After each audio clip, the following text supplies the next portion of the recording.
Mr. You've been over there in the chamber, listening in to this vote. You've been on this channel many times. I'll never forget that time you came in here and you gave such an impassioned speech about how you're a British Army veteran. You wear that flag proudly, but you proudly always touch the Union flag part of it. This is D-Day. This is the moment.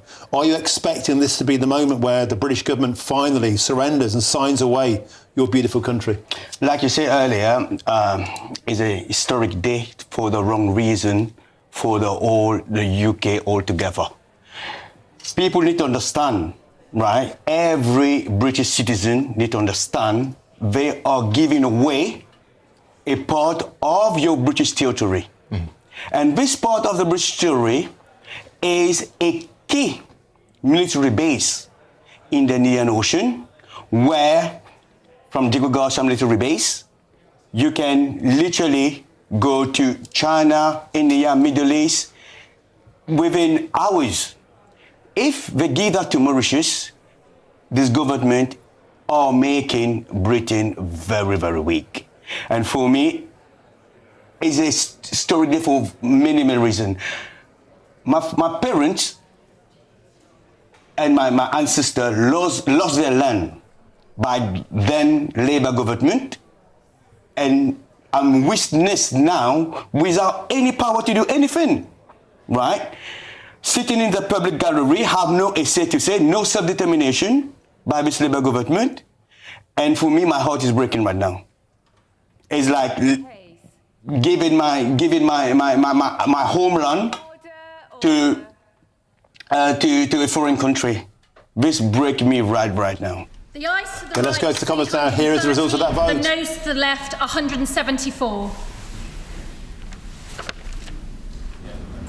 That's not the right number. Shall I correct it? Shall I correct it? Okay.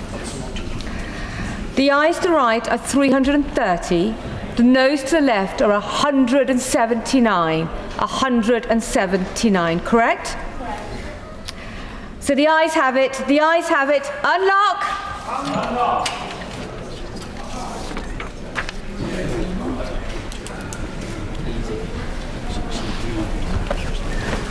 I said all out.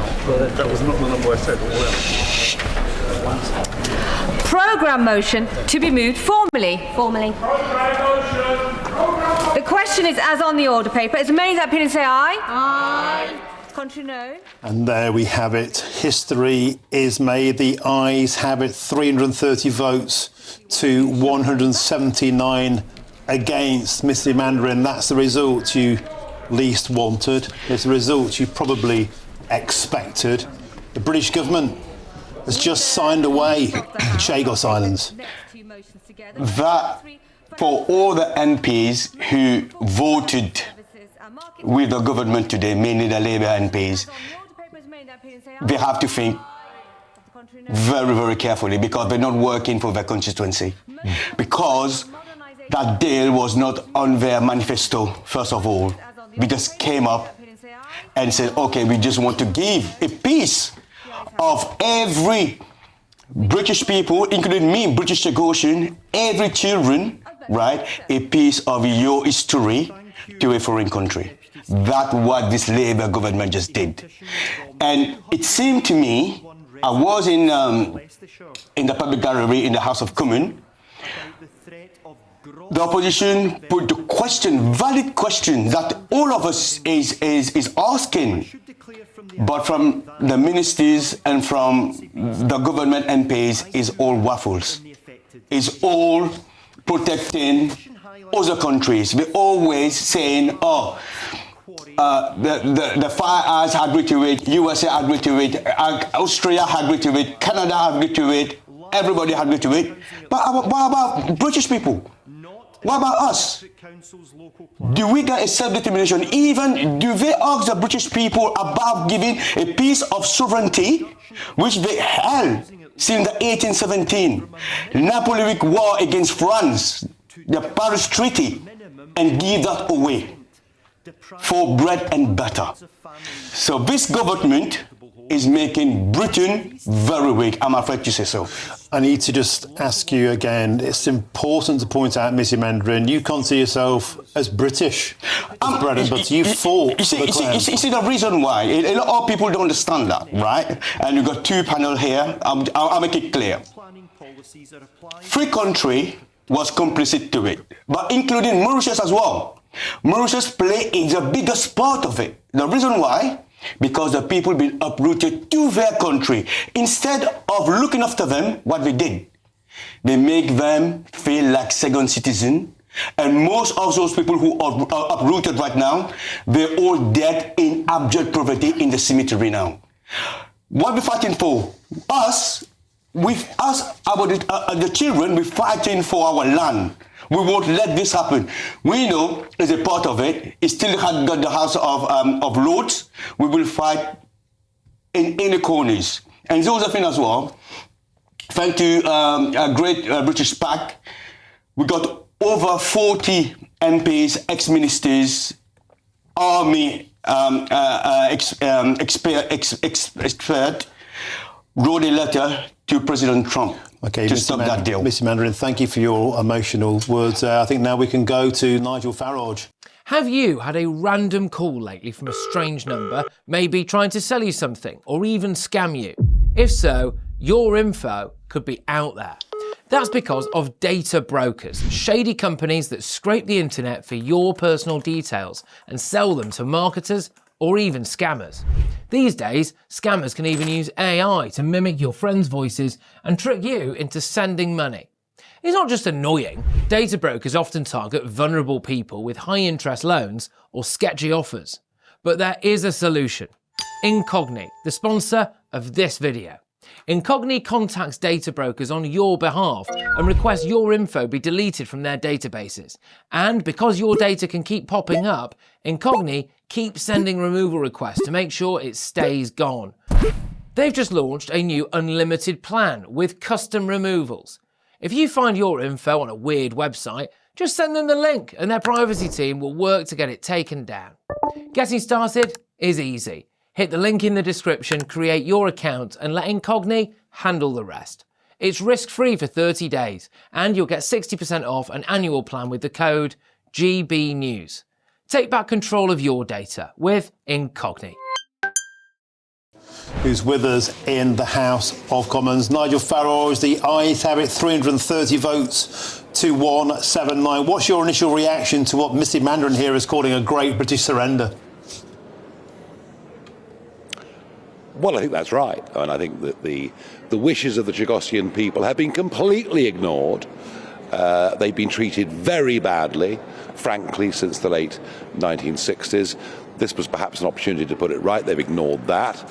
If you remember, Martin, when this deal first came to us, the Prime Minister told the House of Commons it would cost British taxpayers $3.4 billion. I got up and said it would cost $52 billion. Everyone said I was exaggerating it. Well, today, the Taxpayers Alliance estimate it'll cost $47 billion. So we are giving away 50 billion quid on a piece of territory that we own already to a foreign government that have never had any legitimate claim over the islands. We risk with our American friends oversight from the Chinese Communist Party. I honestly believe it is the worst deal for Britain. It is the worst deal for the Chagossians, and it's a deal that in the end will make the Americans very resentful of us. Nigel Farage, I wonder, Missy Mandarin is here saying, is there any hope? There's a third reading, this may go to the Lords. Might the Americans look at this and think this is a terrible deal? Is there any hope left for the Chagossians? Well, I have discussed this. I choose my words carefully, at reasonably high levels in America. The problem is they are so absorbed and consumed with the Ukrainian war, with all the difficulties in the Middle East, that this has gone rather low down on their agenda. And the Americans are taking the view, well, look, you know, what we have is what we hold. No one's going to threaten our position on Diego Garcia. So at the moment, they're not. But I wouldn't give up hope on this. I would not give up hope. Are we going to stop this at third reading in the Commons or the Lords? I doubt it, but the House of Lords may give us some hope. All I will tell you is that we have pledged already as a party that if we win the next election, we will undo this deal. And, you know, you can say breaking treaties is difficult, but we don't believe this to be legitimate. We don't believe it to be right. And all that Starmer and his human rights lawyers mates are doing is following a very dubious judgment, you know, from a court that, frankly, we don't recognise. Now, of course, Nigel Farage, Sir Keir Starmer would say that he was merely following international law and this was the right thing to do. What do you respond to that? Yeah.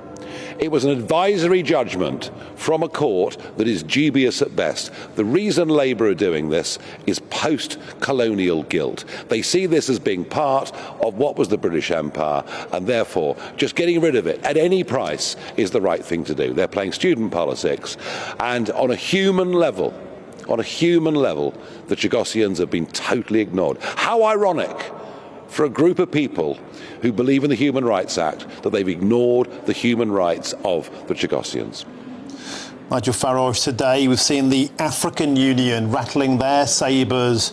They're after potentially untold billions in reparations. In fact, some people say it could be as high as £16 trillion if we're on the hook for the full post-colonial guilt. Do you fear, Nigel Farage, that today's ruling may embolden the African Union and perhaps others around the world? Well, if you see weakness in somebody on the other side of an argument, if you see weakness, then you push harder and harder. And don't forget, David Lammy, not that long ago, was talking about reparations. I mean, the whole argument, of course, is completely bogus.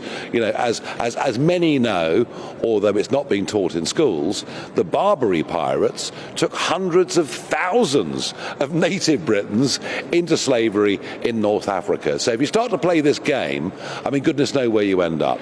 I frankly think that we're a government, that this government doesn't believe in the national interest. It believes in this very bizarre set of international treaties and laws, most of which are hopelessly out of date, and we're not putting the interests of British people first, and the Chagossians are our responsibility, and we're treating them abominably. It's ironic, is it not, that the Chagossians, I mean, Misty Mandarin here has fought for the British Army, prepared to take a bullet, prepared to take the ultimate price. You know him well. He's very, very emotional, sat here with me right now. And his idea in chamber today, he said that people in that chamber were speaking complete and utter waffle. That's what he said. Nobody in there, apart from certain people like yourselves, seemed to care about the fate of the Chagossians. I know, and how bizarre. We've just had the vote in the Commons, and of all the Liberal Democrats, about 6 turned up, as if to them this just doesn't matter. It's very odd. We have a political class who, as I say, they're ashamed of British history, without recognising that whilst we did things in the past that weren't right, so is every other country in the world. And yet, most people in the House of Commons on this issue just don't care, but we do. Nigel Farage, could I ask you about what seems to be a very personal brand of politics today? The Labour Party seems to be entirely focusing their guns on you. They're calling you a plastic patriot. Sir Keir Starmer, Rachel Reeves, saying that your economics are a clown show. Is this about to be the dirtiest 4-year general election campaign in history?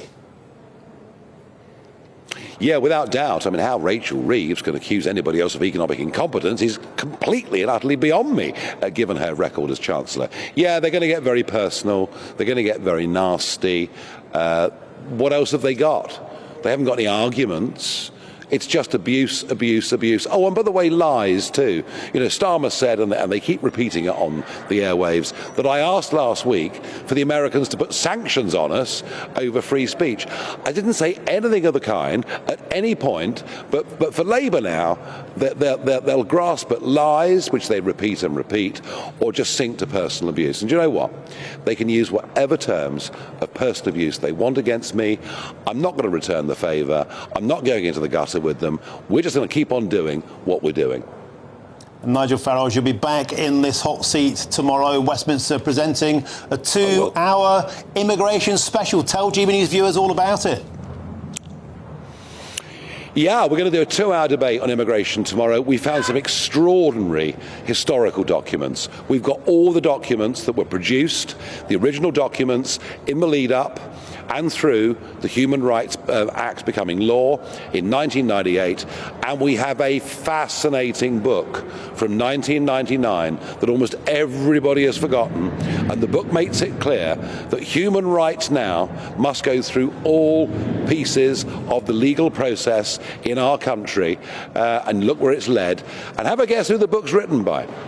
It's written by Keir Starmer. We're going to show you the truth about what the original intentions of the Act were and how people like Starmer turned it into what it is, and we'll debate with our panel both legal immigration and illegal immigration. The last I heard, another 500 plus had crossed the English Channel today.